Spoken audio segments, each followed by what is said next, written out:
Hey everyone, welcome to my channel. Good day to all. My name is Shamiya और हम कर रहे हैं क्लास 6 की सिविक्स का चैप्टर नंबर 1 अंडरस्टैंडिंग डाइवर्सिटी और इसका पार्ट 1 वीडियो ऑलरेडी अपलोड हो चुका है, तो आप वो देख सकते हैं। आज हम पढ़ेंगे डाइवर्सिटी इन इंडिया से। डाइवर्सिटी मीन्स क्या होता है?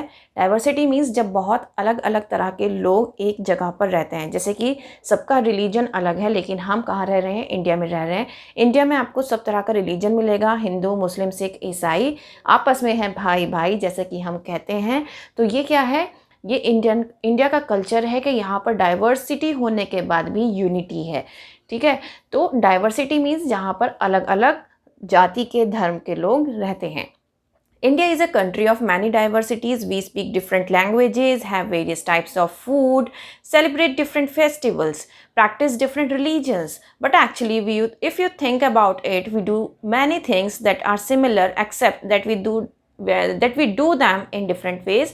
तो अगर आप देखो तो इंडिया जो है एक ऐसा कंट्री है जहाँ पर बहुत सारी डाइवर्सिटीज़ हैं, बहुत सारी विशेषता हैं डाइवर्सिटीज़ में। अगर देखा जाए तो यहाँ पर लैंग्वेजेस जो हैं सबकी डिफरेंट है, सबकी अलग अलग लैंग्वेजेस हैं। जब रिलीजन अलग है तो लोगों को खाने पीने का तरीका अलग है, उठने बैठने का तरीका अलग है।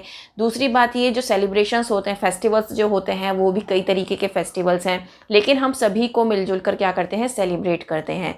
और अगर हम इसको बहुत बारीकी से देखना चाहें तो आप देख सकते हैं कि इतनी ज़्यादा डाइवर्सिटी होने के बाद भी हम यहाँ पर आपस में मिलजुल कर रहते हैं।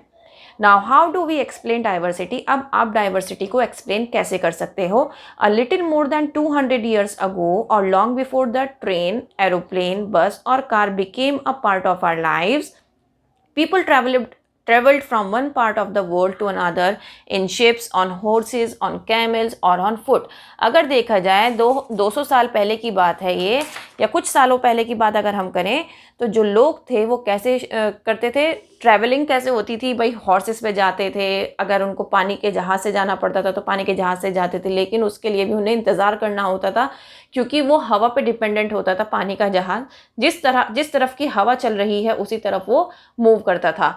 और सबसे बड़ी बात, वो बहुत स्लो मोशन में चलता था। अगर हमें एक जगह से दूसरी जगह जाना है और हम पानी के जहाज़ से जा रहे हैं, अगर हम बोट से जा रहे हैं, शिप से जा रहे हैं, तो हमें बहुत टाइम लगता था। टाइम टेकिंग प्रोसेस था बहुत ज़्यादा।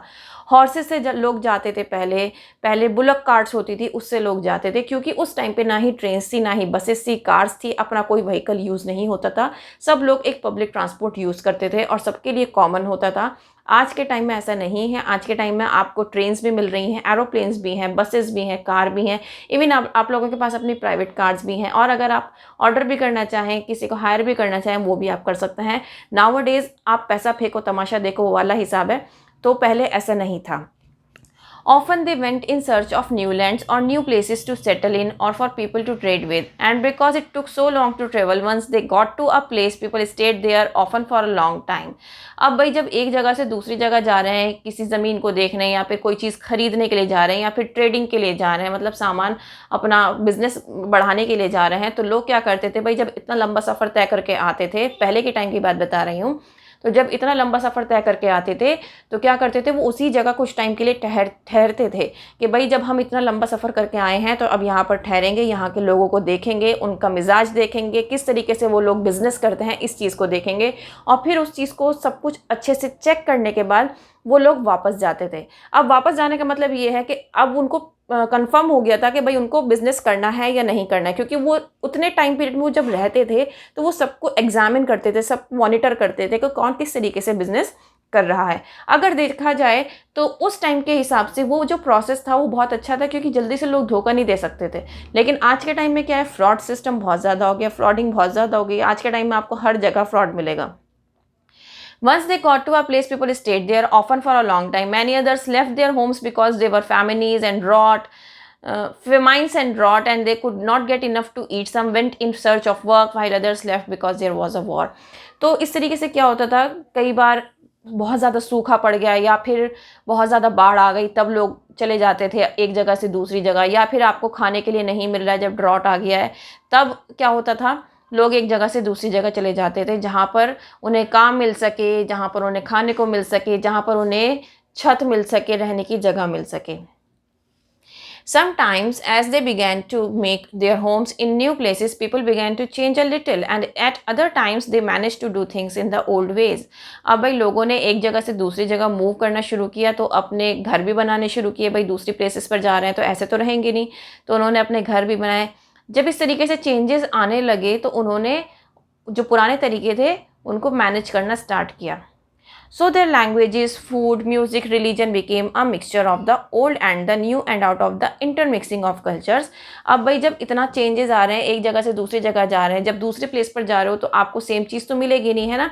अगर आप अपने घर से किसी और के घर में जा रहे हो और आप चाहोगे कि मुझे वही वाला कंफर्ट मिले जो मेरे घर में मिल रहा है, तो ये तो पॉसिबल नहीं है कि आप दूसरे के घर में जाके भी ये कहोगे नहीं मैं तो अपने घर में अलग रूम में रहता हूँ तो मैं यहाँ पर भी अलग रूम में रहूँगा, तो ये पॉसिबल नहीं है। तो आप कंफर्ट जोन सब जगह नहीं देख सकते।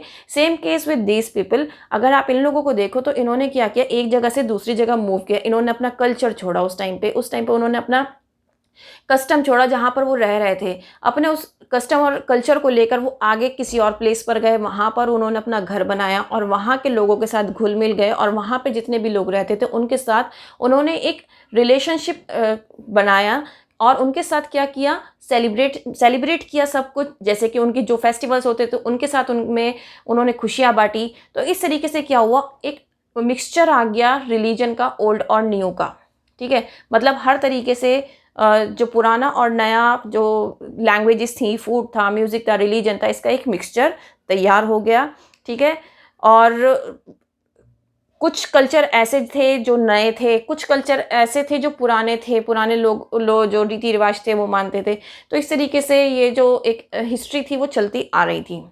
The history of many places shows us how many different culture influences have helped to shape life and culture there.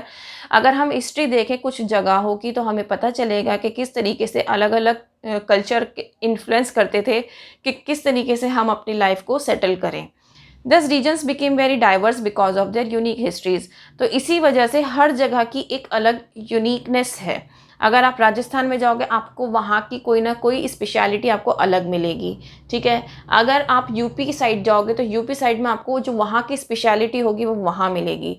अगर आप दिल्ली आओगे तो आपको वहाँ स्पेशलिटी जो होगी दिल्ली की, मुंबई की, लखनऊ की, तो इन सब की स्पेशलिटी कुछ हैं जो आपको वहीं मिल सकती हैं और कहीं नहीं मिल सकती हैं। ठीक है, similarly diversity also comes about when people adapt their lives to the geographical area in which they live. अब डाइवर्सिटी तब भी आती है कि लोग उसी जगह का जो लाइफ स्टाइल है वो अडेप्ट कर ले जहाँ वो रह रहे हैं। For example, living near the sea is quite different from living in a mountainous area. अगर हम देखें, अगर हम किसी समुद्री इलाके के आसपास रहते हैं तो वो वहाँ का रहना एक अलग हो जाएगा और किसी पहाड़ी इलाके पे रहना एक अलग बात हो जाएगी। Not only do people have different clothing and eating habits, but even the kinds of work they do are different. ना हम ये नहीं कहेंगे कि सिर्फ उनका खाना और खाने पीने का और पहनने का तरीका बदलेगा, नहीं, बल्कि उनका काम करने का तरीका भी बदल जाएगा। क्योंकि जो काम आपका सी कोस्ट पर होगा, जो मतलब पानी समुद्र के आसपास जो जगह है वहाँ पर होगा, वो काम आपका पहाड़ी इलाके में नहीं होगा। तो वहाँ पर जो काम होगा वो डिफरेंट होगा। In cities it is often easy to forget how closely people's lives are tied to their physical surroundings. Cities में क्या होता है कि बहुत इजीली सब लोग भूल जाते हैं कि आसपास कौन रह रहा है। जैसे कि अगर मैं दिल्ली की बात करूं तो यहाँ पे लोगों को एक दूसरे से मतलब नहीं होता है, कौन क्या कर रहा है किसी को पता नहीं होता है। ठीक है, तो अपने सराउंडिंग में क्या चल रहा है उन लोगों को कोई मतलब नहीं है, अपनी ज़िंदगी से लेना देना है। सुबह में घर से बाहर निकले, घर से फिर अंदर आ गए, इस तरीके से क्या करते हैं यहाँ की लाइफ जो चलती है। ठीक है, this is because in the city people seldom grow their own vegetables and grain, instead they depend on the market to buy all the food and other goods that they need. अगर कहा जाए तो जो इस तरह की जो city की जो लाइफ है वो कुछ इस तरीके की है कि वो लोग अपना प्लांटेशन खुद से कुछ नहीं करते हैं। क्योंकि सिटीज़ में क्या होता है, आपको ग्रो करने के लिए कोई ऐसा एरिया नहीं दिया जाता है। अगर मैं चाहूँ कि ठीक है मैं कोई प्लांटेशन करूँगी, कोई क्रॉप लगाऊंगी, तो मुझे उसके लिए जगह भी चाहिए, ठीक है। तो सिटी में आप वो चीज़ नहीं ढूंढ सकते, आपके आसपास नहीं हो सकती, तो उसके लिए क्या होता है, आपको विलेज साइड पे जाना पड़ेगा या फिर आउटस्कर्ट्स में जाना पड़ेगा, जिसके लिए आपको क्रॉप ग्रो कर सको। तो बेसिकली क्या होता है, सिटीज़ में लोग अपने वेजिटेबल्स और ग्रेन्स को ग्रो नहीं करते हैं, तो वो डिपेंडेंट होते हैं किसके ऊपर, फार्मर्स के ऊपर या फिर मार्केट के ऊपर, क्योंकि मार्केट से ही वो लोग क्या करते हैं, वो सब चीज़ें खरीद कर लेकर आते हैं। Let us try to understand what we mean when we say that historical and geographical factors influence the diversity of a region. We can do this by reading about life in two different parts of the country, Kerala and Ladakh. अब इन्होंने कहा है कि चलो हम historical और geographical factors पढ़ते हैं कि किस तरीके से वो डाइवर्सिटी को इन्फ्लुएंस करती है। तो इन्होंने कहा है ठीक है, हम केरला और लद्दाख की दो डिफरेंट पार्ट्स की जो हिस्ट्री है, जो कंट्री के वो हैं मतलब पार्ट्स हैं, उनको क्या करते हैं, स्टडी करते हैं। Look at the map of India in an atlas and locate Kerala and Ladakh. Can you list 3 ways in which the different geographical location of these two regions would influence the following? मतलब आपको क्या करना है, India के map में atlas में जाकर आपको क्या करना है, केरला और लद्दाख की क्या देखनी है, लोकेशन देखनी है, और फिर उसके बाद आपको इन 3 क्वेश्चन के आंसर ढूंढने हैं। वहाँ के लोग क्या करते हैं, कैसे कपड़े पहनते हैं और कौन सा काम करते हैं, क्या खाते हैं, क्या पहनते हैं और क्या करते हैं, केरला में और लद्दाख में। सबसे पहले हम लद्दाख का पढ़ते हैं। Ladakh is a desert in the mountains in the eastern part of Jammu and Kashmir. Ladakh जो है एक डेजर्ट एरिया है माउंटेन्स में, ईस्टर्न पार्ट में जम्मू कश्मीर के। Very little agriculture is possible here, बहुत कम ही मात्रा में वहाँ पर क्रॉप्स ग्रो की जाती हैं। Hence here since this region does not receive any rain and is covered in snow for a large part of the year. ऐसा इसलिए होता है क्योंकि वहाँ पर बहुत ज़्यादा ठंड रहती है, तो ज़्यादातर एरिया जो है वहाँ का वो स्नो से कवर्ड रहता है और बारिश जो है वो ना के बराबर होती है। There are very few trees that can grow in the region, तो वहाँ पर बहुत ही कम ट्रीज़ हैं जो ग्रो करते हैं। For drinking water people depend on the melting snow during the summer months. अब पानी पीने के लिए भी लोग क्या करते हैं, जो स्नो है उसके मेल्ट होने का इंतज़ार करते हैं समर मंथ्स में। People here keep sheep and goats, अब लोग यहाँ पर शीप और गोट्स को पालते हैं। The goats in this region are special because they produce pashmina wool. Goats जो होती हैं वहाँ की वो बहुत स्पेशल होती हैं, यूनिक होती हैं, क्योंकि उनकी जो फ़र होते हैं उससे क्या बनती है, पश्मीना वूल बनती है। This wool is priced and pashmina shawls cost a lot of money. क्योंकि आपको पता होना चाहिए कि ये वहाँ की स्पेशलिटी होती है जम्मू कश्मीर की, और पश्मीना शॉल्स बहुत ज़्यादा एक्सपेंसिव होती हैं। The people in Ladakh carefully collect the wool of the goats and sell this to the traders from Kashmir। अब क्या करते हैं, बहुत ही केयरफुली वूल को कलेक्ट करते हैं गोट से और उसको सेल आउट करते हैं कश्मीर में। Pashmina shawls are chiefly woven in Kashmir. Chiefly woven मतलब मेनली, वोवन मतलब बुनी जाती है कश्मीर में, बनाई तैयार की जाती है कहाँ पर, कश्मीर में, pashmina shawl. The people eat meat and milk products like cheese and butter. Each family own some goats, cows and zoos, yak cows. Being a desert did not mean that Ladakh did not attract its share of traders। मतलब ये है कि यहाँ के जो लोग हैं वो मीट खाते हैं, मिल्क प्रोडक्ट्स लेते हैं जैसे कि चीज़ और बटर, और वहाँ की जो फैमिलीज़ होती हैं उन लोगों के पास ज़्यादातर गोट्स, काउज और याक काउज ज़रूर मिलती हैं।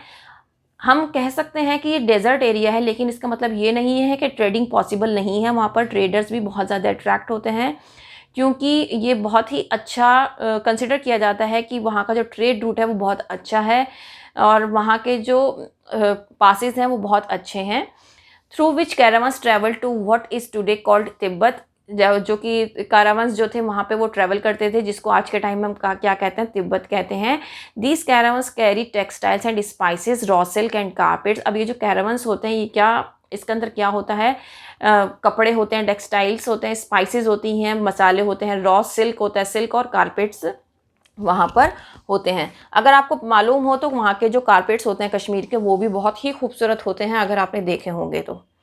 Buddhism reached Tibet via Ladakh. जो बुद्धिज़्म हैं वो तिब्बत कैसे पहुँचते हैं, लद्दाख से होकर तब पहुँचते हैं। Ladakh is also called little Tibet. Ladakh को लिटिल तिब्बत भी कहा जाता है।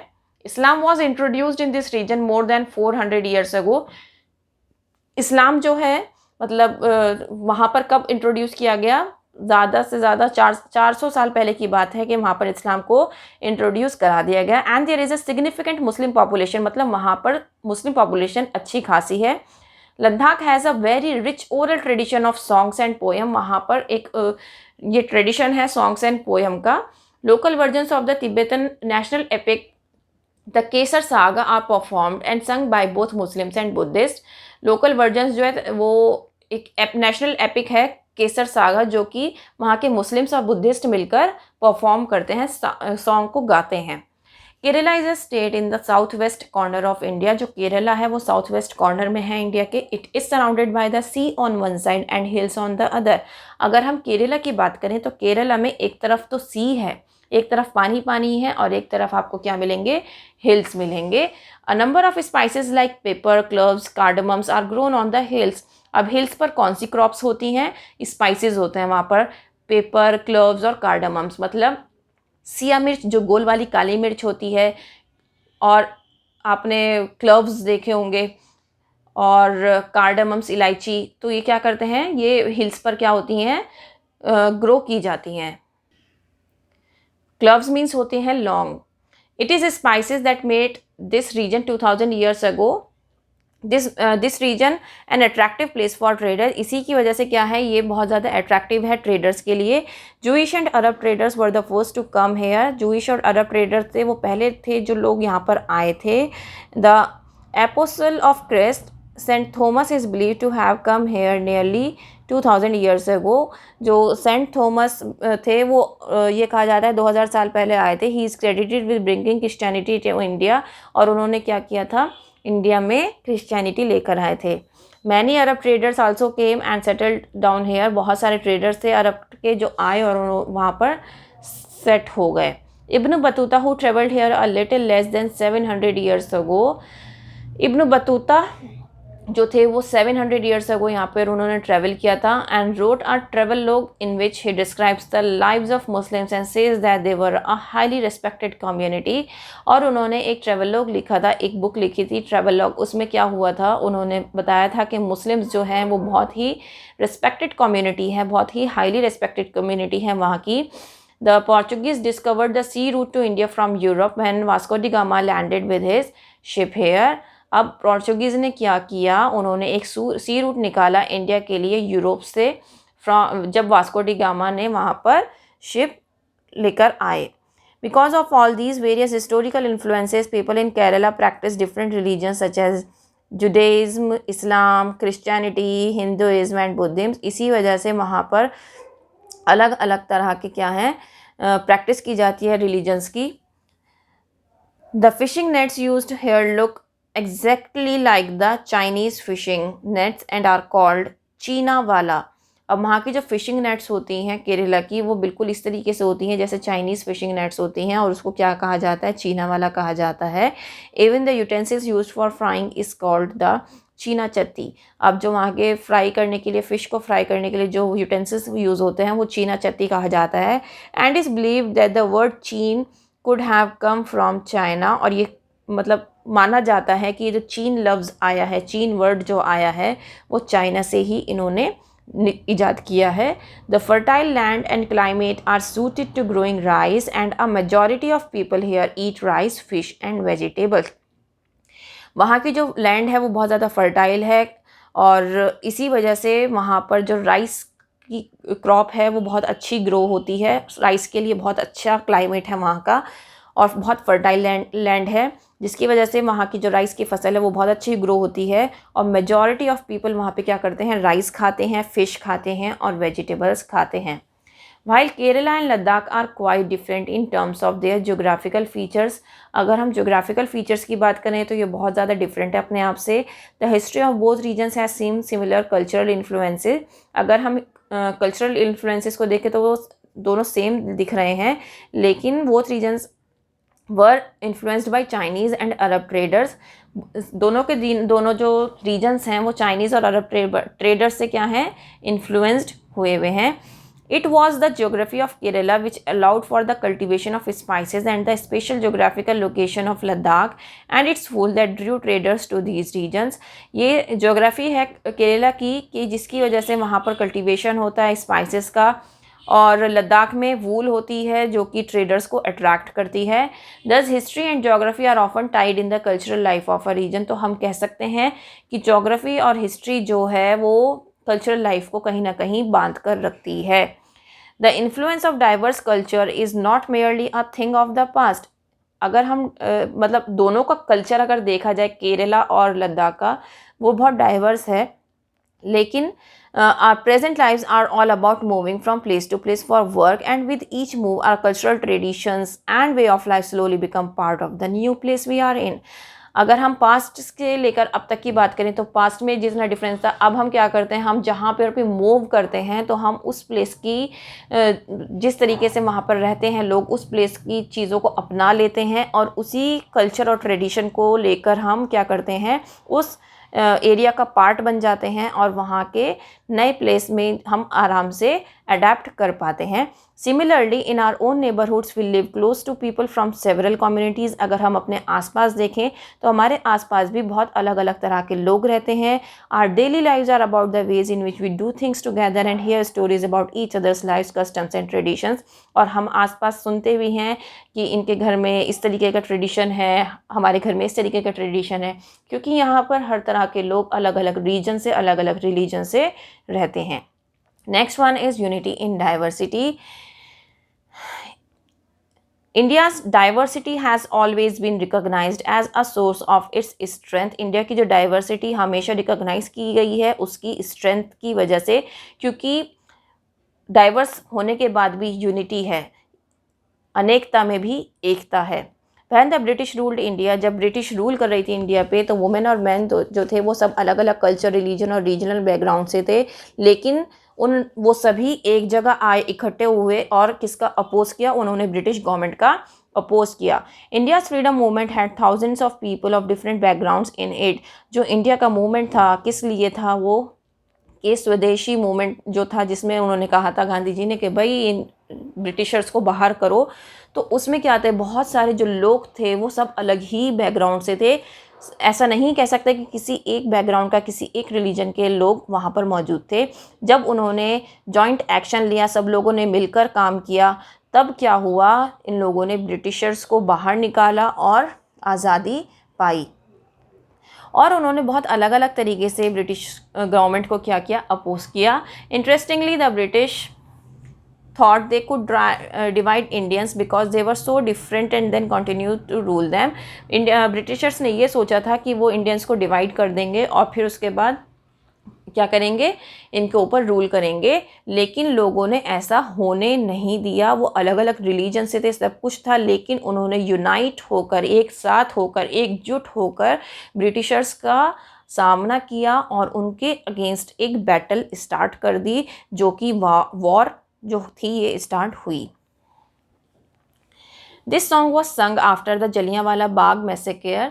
ये एक सॉन्ग है जो लिखा हुआ है, जो कि जलियांवाला बाग मैसेकेयर हुआ था उसके बाद ये गाया गया था। In Amritsar, in which a British general opened fire on a large group of unarmed peaceful people, killing many and wounded even more. जब वहाँ पर उन्होंने क्या किया था कि जो ब्रिटिश जनरल था उसने क्या किया था, गोलियां चलाने के लिए आदेश दे दिए थे, जिसमें और उनका जो एग्ज़िट का रास्ता था उस जलियांवाला बाग का, उसको भी बंद करवा दिया था। और वहाँ पर लाखों की तादाद में, हज़ारों की तादाद में क्या हुए थे, लोगों को मारा गया था। बहुत सारे मेन, वुमेन और इवन चिल्ड्रन तक वहाँ पर मौजूद थे। Men and women, Hindus, Sikhs and Muslims, rich and poor had gathered to protest against the British। अब यहाँ पर जाति को बिल्कुल भी सामने नहीं रखा गया। जब वॉर की बारी आई, जब आज़ादी लेने की बारी आई, तो वहाँ पर किसी भी जाति को नहीं देखा गया। सबने एकजुट होकर क्या किया, ब्रिटिश गवर्नमेंट के खिलाफ आवाज़ उठाई। The song was composed and sung to honour the memory of those brave people. अब ये जो सॉन्ग था ये इसलिए बनाया गया था और गाया गया था ताकि वो जितने भी ब्रेव लोग थे जो उस टाइम पे वहाँ पर मौजूद थे, उनको ये क्या किया था, समर्पित किया गया था, उनके लिए गाया गया था। Songs and symbols that emerged during the freedom struggle serve as a constant reminder of our country's rich tradition of respect for diversity।